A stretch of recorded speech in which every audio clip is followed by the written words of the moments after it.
semua. Assalamualaikum warahmatullahi wabarakatuh. Siang ini kami beri kesempatan untuk ketemu, berkenalan dengan Bapak Ibu semua, untuk ngobrol-ngobrol dan banyak sekali film-film yang nanti Bapak Ibu bisa lihat. Jadi jangan takut Bapak Ibu, saya mau sampaikan sesuatu bahwa 40 menit mendatang adalah 40 menit yang sangat berarti, sangat berharga, karena bisa jadi 40 menit mendatang ini Bapak Ibu mendapatkan sesuatu yang berguna untuk menolong, menyelamatkan jiwa orang lain. Bisa jadi suami kita, istri kita, atau anak kita. Ya, saya senang sekali kalau beberapa rekan ada yang guru ya. Dan guru, saya senang sekali. Guru itu profesi terhormat, Bapak Ibu. Saya sangat menghormati profesi guru. Nanti kita coba bahas. Benar nggak sih kalau kita lihat anak-anak lahir terus jatuh, kubrak, terus bapaknya apa? Oh nangis, pintar-pintar, nggak nangis ini, jangan nangis, pintar-pintar. Benar nggak seperti itu? Atau harusnya kalau anak kita jelek jatuh, bagus, nggak nangis, ternyata anaknya nggak bangun lagi, maka kita yang nangis. Ya. Bapak Ibu, kita mau lihat slide berikutnya. Namun karena di timur, saya perkenalkan diri. Nama saya Randy. Kebetulan saya dokter, Bapak Ibu. Senang dengan bidang-bidang kesehatan. Slide berikutnya, kami senang sekali punya kesempatan bisa berfoto bersama teman saya, kita teman baik saya, Bapak Ibu. Ketua umum ini, kami bareng dari dulu masih makan Indomie barengan. Dokter Muhammad Arif Kumedi, spesialis ortopedi.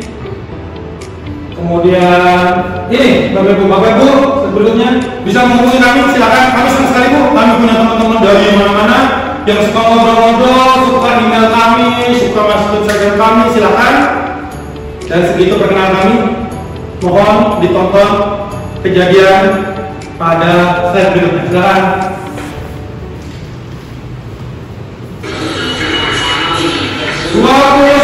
Oktober tahun 2022 di Taiwan, Korea, ada perayaan Halloween. Ini adalah perayaan Halloween besar-besaran. Setelah 3 tahun terakhir terjadi lockdown akibat COVID-19.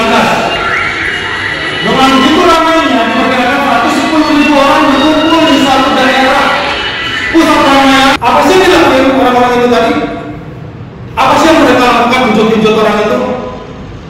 Apakah berbeda kejadian keramaian di Taiwan itu tadi, di mana orang berhimpit-himpitan, berdesak-desakan, 100.000 orang, jumlah korban nyawa 158. Apa bedanya dengan kejadian kita di Kanjuruhan yang jumlah orangnya tidak sampai 40.000 atau 50.000, tapi korbannya ternyata lebih banyak daripada itu.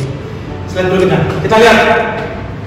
Ini kejadian betulan ya Bapak Ibu, bukan settingan seperti artis-artis zaman sekarang. Ini kejadian betulan yang ditangkap lewat CCTV. Kepada anak kita, istri kita, suami kita, tetangga kita. Dan terkadang suatu hal kecil yang kita lakukan bisa menyelamatkan jiwa orang lain.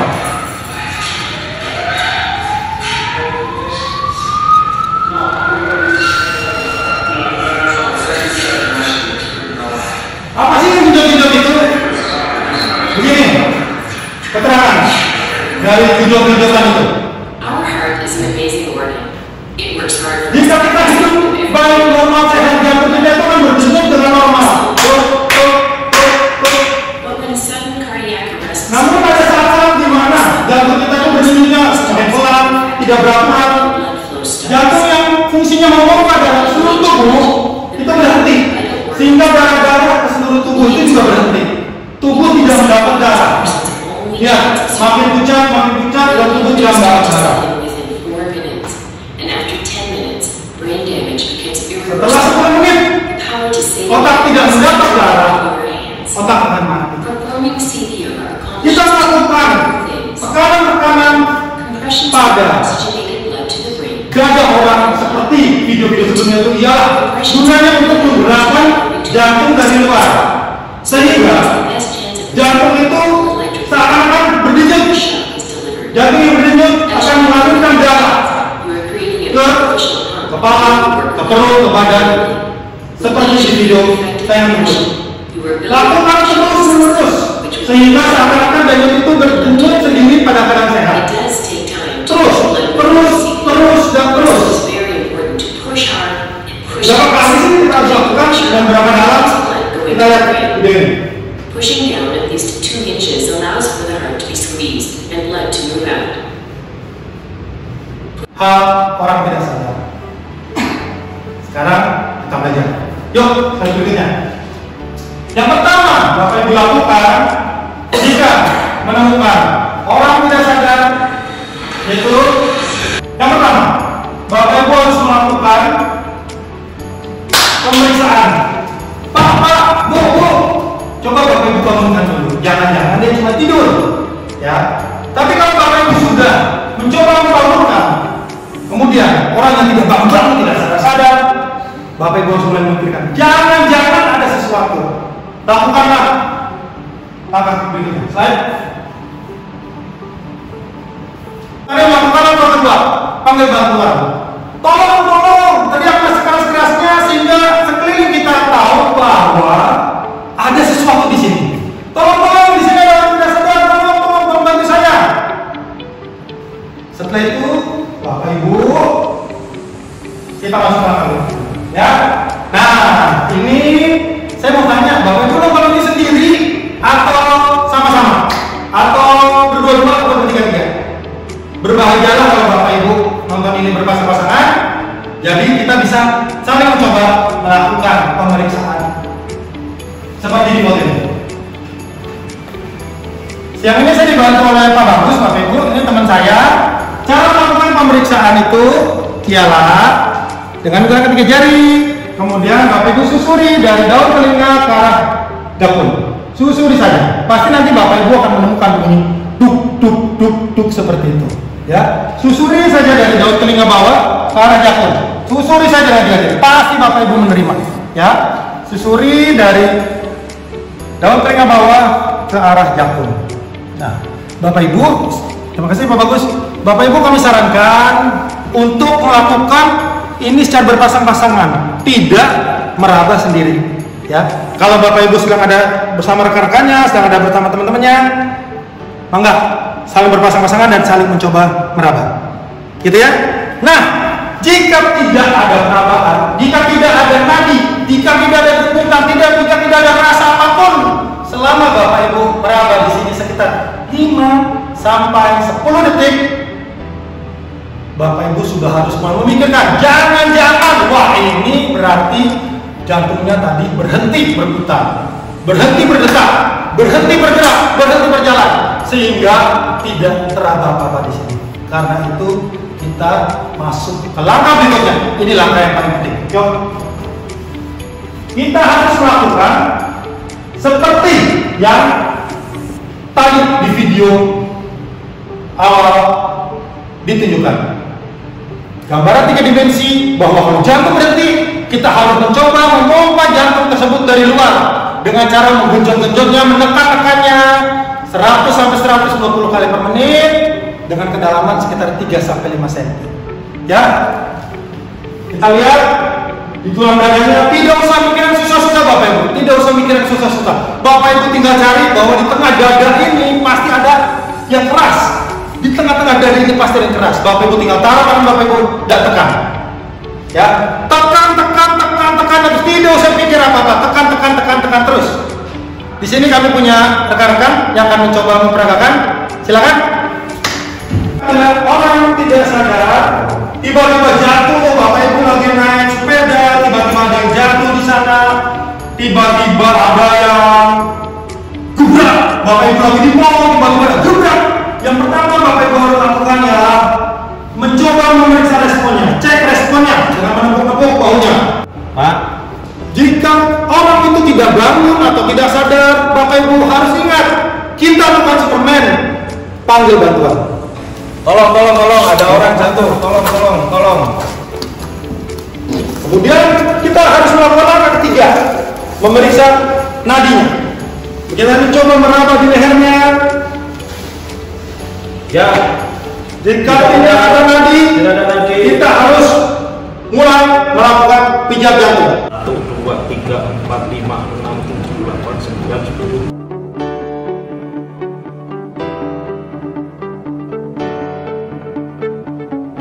Tiba-tiba tidak sadar. Caranya yang pernah lupakan Bapak Ibu. Yang pertama kita bu. Kita coba membangunkan. Jika tidak bangun, segera cari bantuan. Tolong, di sini ada orang nggak sadar, di sini ada orang jatuh. Berikutnya lagi, jangan pernah lupa kita coba meraba nadinya. Mudah Bapak Ibu, mudah. Semua orang bisa. Anak-anak SD di luar negeri sekarang sudah belajar melakukan ini. Pemeriksaan nadi. Lakukan perabaan sekitar 5-10 detik. Jika Bapak Ibu tidak merasakan apa-apa, tidak ada getaran, detakan apa-apa, segera langsung menaruh tangan satu tangan Bapak Ibu, telapaknya ditaruh di atas dada dari korban tersebut. Tangan yang lain di atas tangan yang pertama, kemudian lakukan segera penekanan. Begitu Bapak Ibu, mudah. Bapak Ibu pasti bisa. Tapi saya ingatkan, jika Bapak Ibu ingin melakukan ini, Bapak Ibu ingin melakukan genjot-genjot, bantuan pompa jantung dari luar, Bapak Ibu harus melakukan ini di atas alas yang keras. Jadi ini tidak akan maksimal, ini tidak akan berhasil, kurang baik jika Bapak Ibu melakukan ini di atas kasur tempat tidur yang empuk. Kenapa? Karena jika di atas kasur tempat tidur yang empuk, Bapak Ibu melakukan tekanan ini tidak akan menekan jantung dari korban, namun tekanan ini hanya akan menekan kasur ke bawah. Jadi kurang maksimal. Usahakanlah untuk melakukan ini di atas alas yang keras. Mungkin ada yang bertanya, loh jadi kalau orangnya itu di atas tempat tidur, gak sadar, gimana? Apa kita diam aja? Tidak, Bapak Ibu. Kita punya banyak cara. Misalnya, kita punya kardus, kita bisa taruh di atas, di bawahnya korban tersebut. Kita mungkin punya triplet, kita bisa taruh di bawahnya korban tersebut. Kita mungkin punya genteng, kita bisa taruh. Atau mungkin kita punya koran-koran yang tebal, 3 atau 5 tumpuk, kita bisa minimal di bawah lokasi dadanya itu sesuatu yang keras. Mudah ya Bapak Ibu ya? Nah, kami kasih tambahan Bapak Ibu, karena ini kita lagi di Bandung ya, di Mall Trans Studio. Bapak Ibu kalau jalan-jalan itu di sebelahnya lift di Mall Trans Studio, itu ke arah lift yang buat ke hotel ya, Hotel Trans. Itu di liftnya nanti Bapak Ibu akan lihat benda seperti ini. Kenapa Bapak Ibu? Nanti besok ini saya bawa ya, saya tunjukin ke Bapak Ibu. Ini tidak usah Bapak Ibu lihat, yang penting Bapak Ibu tahu bahwa ini benda kedua yang bisa menyelamatkan saya, Bapak Ibu, orang-orang di sekeliling kita. Jika kita melakukan genjot-genjotan, setelah itu alangkah baiknya ada yang dilakukan penggunaan alat ini. Alat ini sudah ada di mana-mana, seperti yang saya bilang sudah ada di Mall Trans, mungkin ya sudah ada juga di Bandar Hussein. Kalau di Bandara Kertajati saya belum pernah jujur, tapi saya yakin nanti suatu saat akan ada juga. Kita lihat video berikutnya. Ini benda apa sih?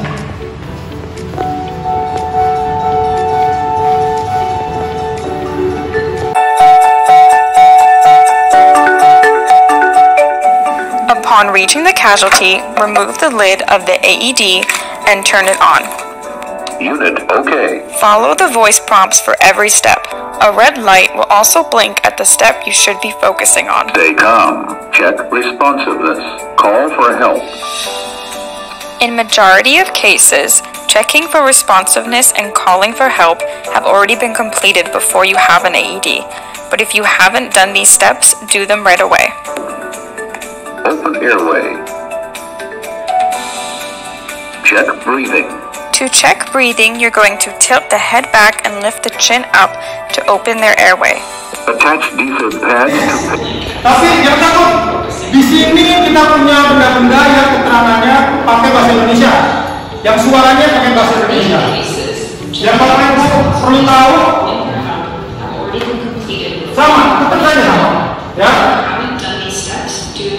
Bangun, kemudian mengambil bantuan dan lain-lain. Ini semuanya sama. To check breathing, you're going to tilt the head back and lift the chin up to open your airway.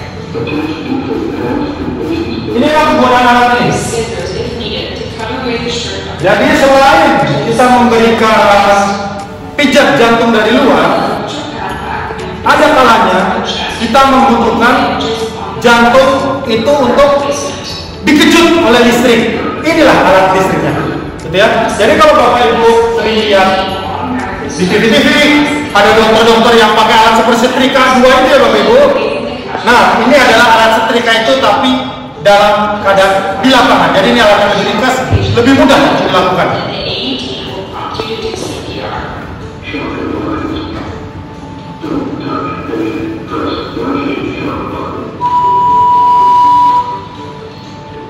Memberikan pijat jantung dari luar, kita memberikan kesempatan kepada alat ini untuk membaca gerakan jantung di dalam. Apakah dia membutuhkan kejutan listrik dari luar? Jika dia membutuhkan, otomatis alat ini akan memberikan kejutan dari luar.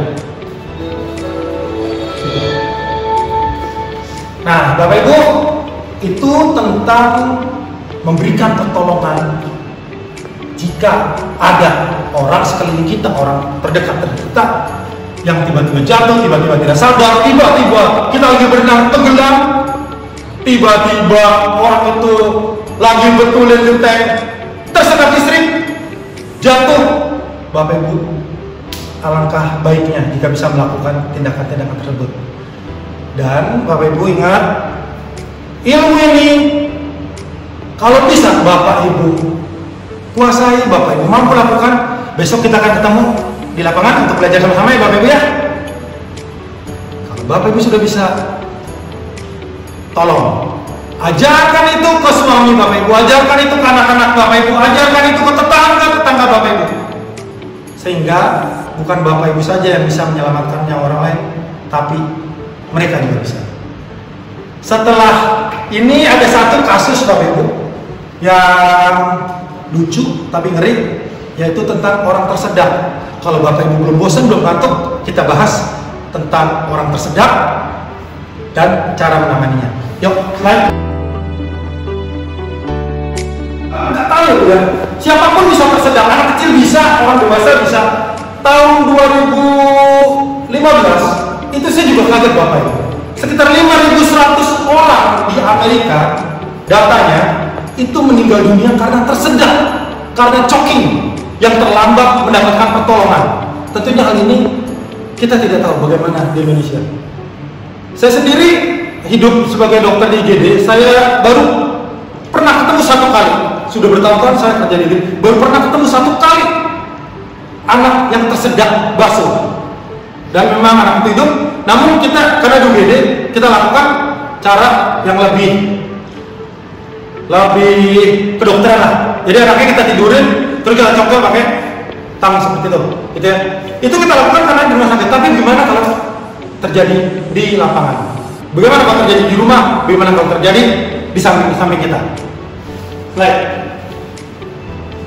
Kita lihat video ini ya Bapak Ibu. Sekarang ini video betulan, bukannya settingan seperti mungkin banyak terjadi di kita. Silakan. Ini gimana?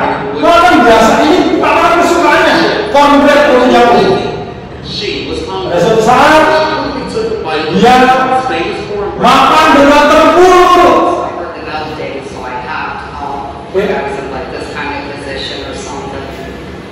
Dan hal yang tidak terduga terjadi. Kita lihat video yang baju merah ya. Kita lihat mencoba batuk. Dan kalau menyadari bahwa dirinya tidak bisa bernapas, sulit bernapas. Kita juga tersedak bisa menimbulkan kematian. Dan hampir pasti menimbulkan kematian jika barang yang menyebabkan kita tersedak tentunya besar. Untungnya ada seseorang yang memiliki kemampuan untuk berusaha melakukan mengeluarkan senjata tersebut dengan cara yang nanti akan kita pelajari setelah ini. so slow. At the same Ya, yang dilakukan gampang dan mudah. Gampang dan mudah. Kita belajar hasilnya ya. But the Heimlich maneuver from both Shirley and Trooper Mark Adams worked. But when Adams needed another Agent 6 has struck the luck in the middle of a crisis. happened at a big boy restaurant. Ya, berikutnya, nah, yang mencoba memperagakan ini ke Bapak Ibu. Ya, intinya sampaikan kepada orang itu, Pak, Bu, tenang, saya akan menolong Bapak Ibu. Kemudian kita berdiri di belakangnya, minta tolong rekan saya Bapak Ibu ya, Pak Agus, Pak Andri, minta tolong. Seperti ini Bapak Ibu nanti akan kita lakukan. Intinya kita menaruh tangan kita di perut, kemudian tangan yang satunya kita taruh di pergelangan kita, dan kita melakukan hentakan ke arah dagu kita. Jadi kita melakukan hentakan ke arah dagu kita, ya. Berarti ke arah belakang dan ke arah atas. Sekali lagi, tangan kita di perut dari orang yang tersedak, kemudian tangan yang lain menggenggam pergelangan tangan yang pertama, kemudian kita lakukan gerakan hentakan ke arah dagu kita. Jadi gerakan ke arah belakang dan ke arah atas. Teman-teman kami akan mencoba melakukan. Jika ada Bapak Ibu silakan.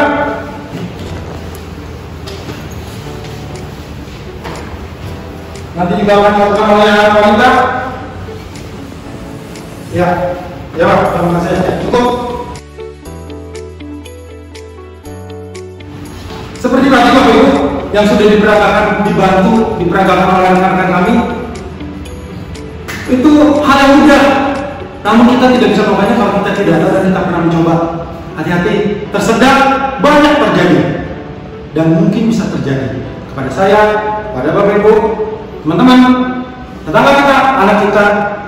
Jadi kita sedapatnya berusaha untuk bisa mencoba menolong, karena berhasil atau tidak itu kita tidak tahu, tapi minimal kita memberikan kesempatan kepada korban untuk memiliki hidup yang lebih lama.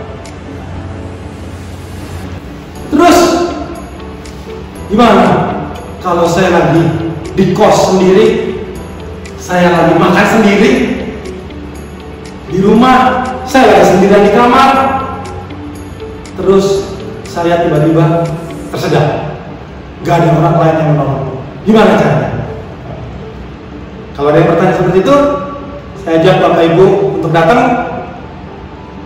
Besok pagi kita akan latihan praktek untuk genjot-genjotan tadi dan mencoba mengeluarkan sumbatan atau tersedak tadi.